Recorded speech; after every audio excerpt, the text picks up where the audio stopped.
여러분 안녕하십니까? 광주 MBC 뉴스데스크입니다.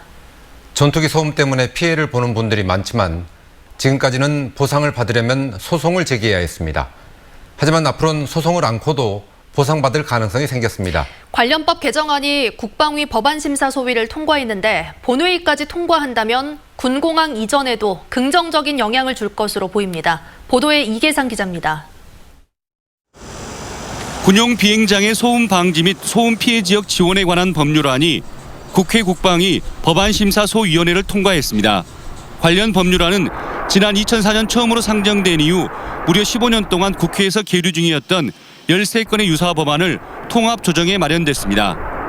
이 법안이 본회의에서 최종 통과될 경우 군 공항 소음 피해 주민들은 소송을 하지 않고 관할 구청 등의 신청만 해도 보상을 받을 수 있게 된 것입니다.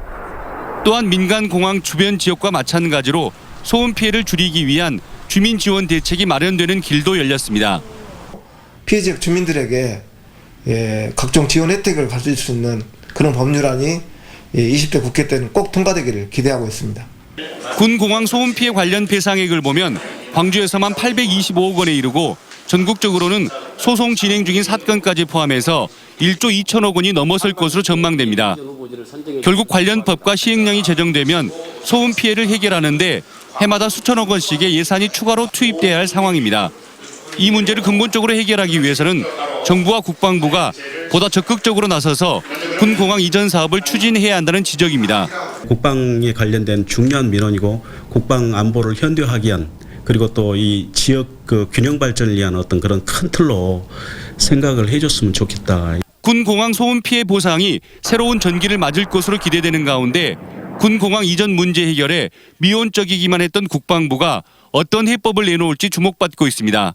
MBC 뉴스 이계상입니다.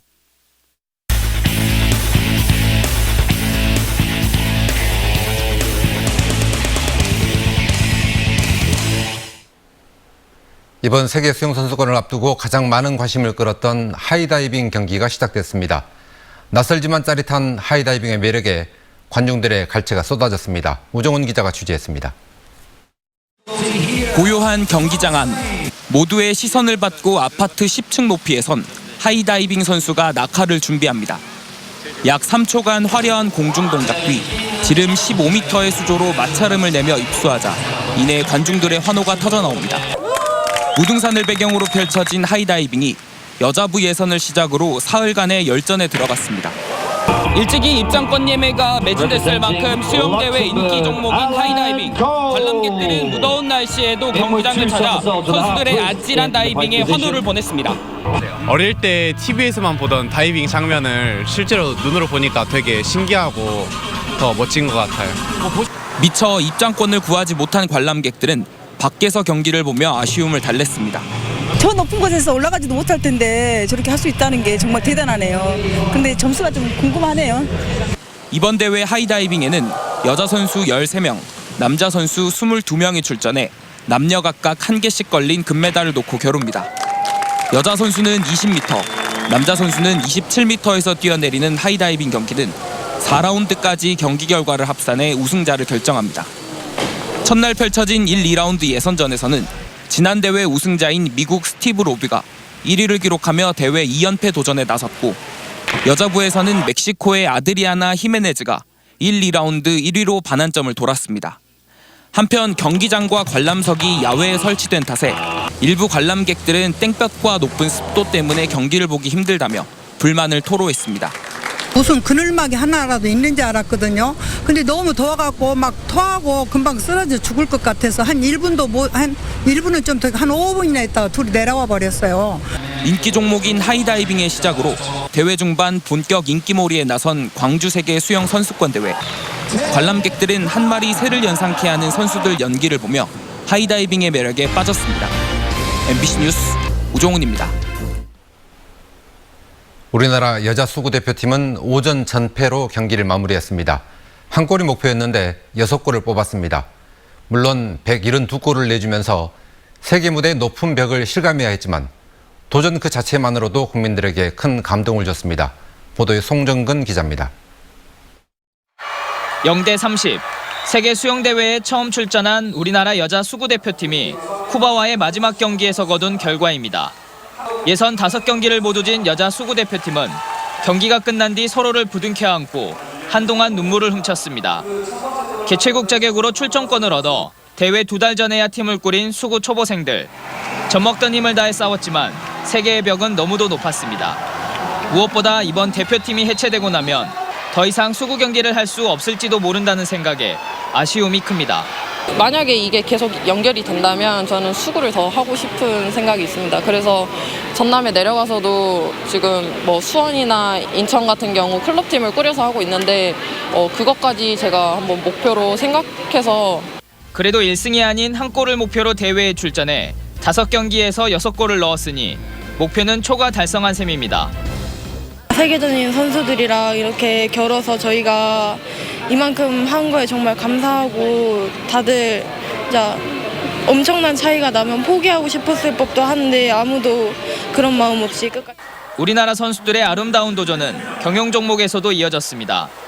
개인 통상 7번째로 세계 수영 선수권 대회에 출전하고 있는 광주시 체육회 백수연 선수는 여자 평영 100m 예선에서 21위에 그쳐 16명이 출전하는 준결승 진출에 실패했습니다.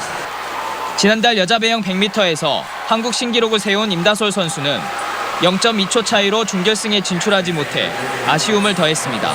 너무 아쉬운 결과여서 만족하지는 못하는데 그래도 아직 200이 남았으니까 더 잘해야겠다는 생각 들더라고요.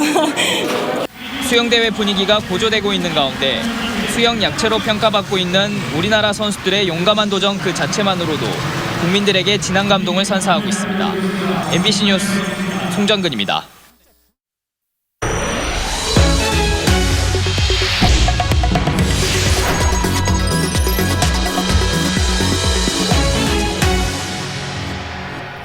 성폭력으로 무리를 빚은 민주당 소속 지방의원 2명이 당적을 박탈당했습니다. 시민단체들은 당연한 결과라고 환영하면서 해당 의회에도 성폭력 의원을 중징계하라고 요구했습니다. 김양훈 기자가 취재했습니다.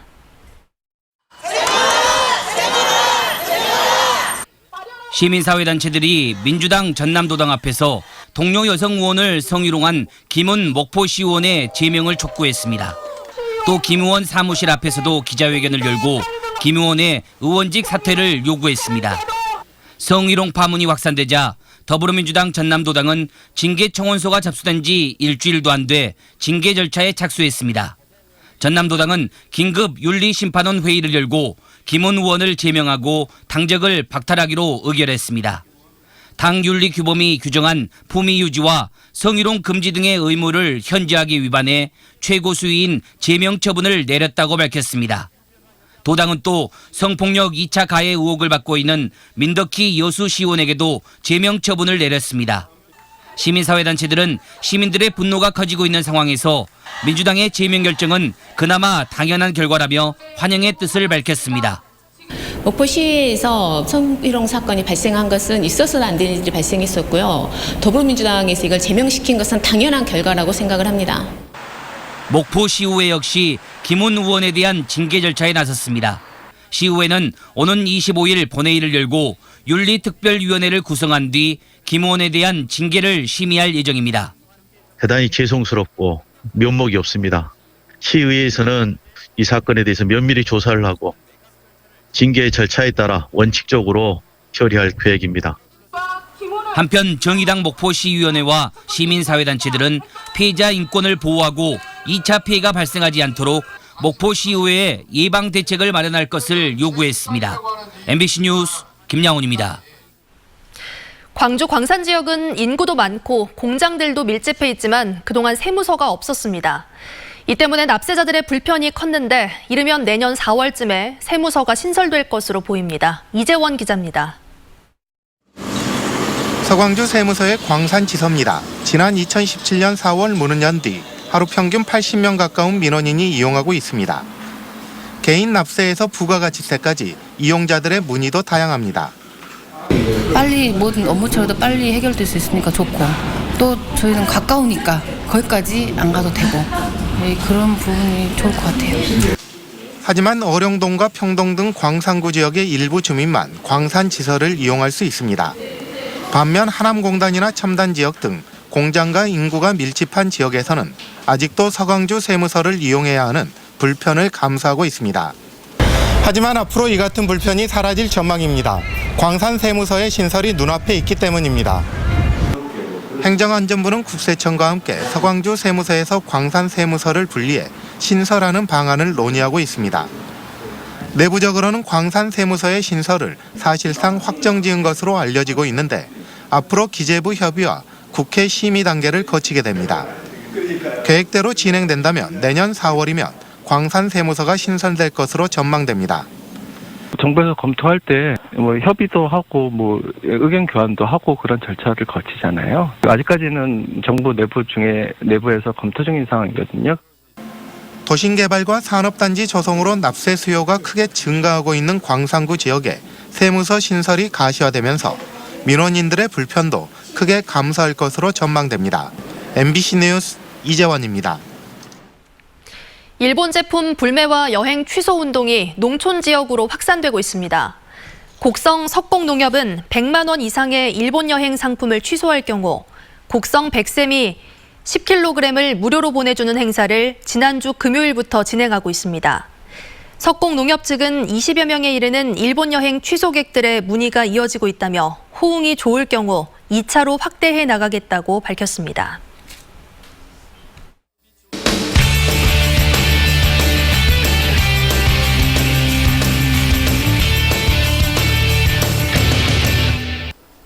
놓치면 아쉬울 2019 광주 세계수영선수권대회 소식들과 경기 일정 알려드리는 데스크 수리 영역 시간입니다.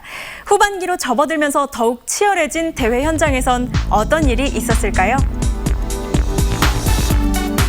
한국 신기록을 세운 자유형 4자매를 아십니까?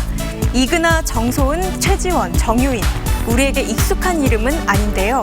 한국 여자 계영 400m에 참가한 이 선수들이 3분 42초 58이라는 한국 신기록을 세우면서 많은 관심을 모으고 있습니다.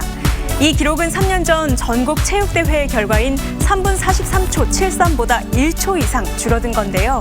메달권과의 격차는 크지만 이 멤버로 더 많은 기록을 세우고 싶다는 우리 선수들의 꿈 꼭 이루길 응원합니다. 여자 자유형 세계 최강자인 KT 레데키 선수를 꺾고 400m 결승전에서 당당히 1위를 차지한 10대 소녀가 있어 화제입니다. 그녀의 이름은 아리안 티트머스. 호주에서 떠오르고 있는 신예 선수인데요. 3분 58초 76이라는 기록을 세우며 레데키와는 1초 21차로 승리했습니다. 이번 대회 최대 이변으로 꼽히는 경기를 펼친 건데요.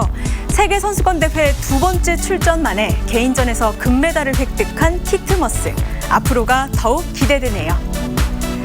2016년 리우데자네이루 올림픽에서 진기한 기록을 세운 두 선수가 있습니다. 미국 대표 시몬 매뉴얼과 캐나다 대표 페니 올렉시액 선수인데요. 여자 자유형 100m에서 100분의 1초까지 똑같은 52초 70의 기록으로 공동 금메달을 차지한 것은 물론 매뉴얼은 올림픽 여자 수영에서 금메달을 딴 최초의 흑인 선수로 역사에 남았고요. 올렉시액은 2000년 이후 출생한 선수 중 최초로 올림픽 개인 종목 금메달리스트가 됐습니다. 3년 전 승부를 가리지 못했던 두 선수, 25일 광주에서 다시 한번 대결을 펼칠 예정인데요. 누가 승자가 될지 벌써부터 궁금합니다. 다음은 대회 하이라이트 경기 소식입니다. 오늘 밤 열리는 여자 개인 혼영 200m 결승전에 한국 수영의 간판으로 떠오른 김서영 선수가 출전합니다. 멋진 경기 기대해봅니다. 내일은 세계 무대에 처음으로 선 남자 수구 대표팀이 오전 8시 남부대 수구 경기장에서 뉴질랜드와의 15, 16위 결정전에 나섭니다. 이번 대회가 한국 수구의 마지막 경기인데요. 목표 1승을 달성할 수 있을지가 관심사입니다. 지금까지 데스크 수리 영역이었습니다. 승합차가 인도로 돌진해 보행자 1명이 숨지고 운전자와 동승자가 중경상을 입었습니다. 어제 오전 10시쯤 광주시 북구 중흥동의 왕복 6차선 도로에서 47살 정모 씨의 승합차가 인도로 돌진하면서 보행자 77살 배모 씨가 치여 숨졌고 운전자 정 씨와 동승자도 중경상을 입었습니다. 경찰은 사고 당시에 기억이 나지 않는다는 정 씨의 진술을 토대로 지병이 있는지 여부 등 정확한 사고 경위를 조사하고 있습니다. 교내 성비위 의혹을 고발했다가 스스로 목숨을 끊은 교무 행정사에 대해 노동단체가 산업재해 승인을 요구했습니다. 전국 여성노동조합은 오늘 기자회견을 열고 장성의 한 사립고에 근무하던 교무 행정사 29살 정모 씨가 지난해 말 같은 학교 교사의 성비위 의혹을 고발한 뒤 당사자에게 괴롭힘을 받다 목숨을 끊었다며 이는 공직자의 업무 행위 중 발생한 사고인 만큼 산재를 승인하라고 주장했습니다. 광주의 한 중학교 교사가 수업 시간에 상영한 10분짜리 단편 영화를 놓고 성비위 논란이 일고 있습니다. 광주시 교육청은 성과 윤리 수업 시간에 교사가 보여준 프랑스 단편 영화가 선정적이었다는 학생들의 민원을 토대로 최근까지 설문조사를 진행한 결과 성비위로 결론지었다고 밝혔습니다. 또 해당 교사를 수업에서 배제시키도록 요구하는 한편 경찰에 수사를 의뢰했습니다. 하지만 해당 교사는 충분한 소명 절차도 없이 성비위자로 몰고 있다고 반발하고 있고 교육계 일부에서도 과도한 교권 침해라는 비판이 나오고 있습니다. 나주 SRF 발전소 갈등 해결을 위해 구성된 민관협력 거버넌스가 해체 위기를 맞고 있습니다. 오늘 열린 민관거버넌스 11차 회의에서 지역난방공사 측은 손실 보존 비용에 대한 부담 주체를 명확히 하자는 기존의 입장을 거듭 주장했습니다. 반면 전라남도와 나주시 범시민대책위원회는 시험 가동 후 조사 결과에 따라 중앙정부와 협의하자는 입장을 밝혀 회의가 성과 없이 끝났습니다.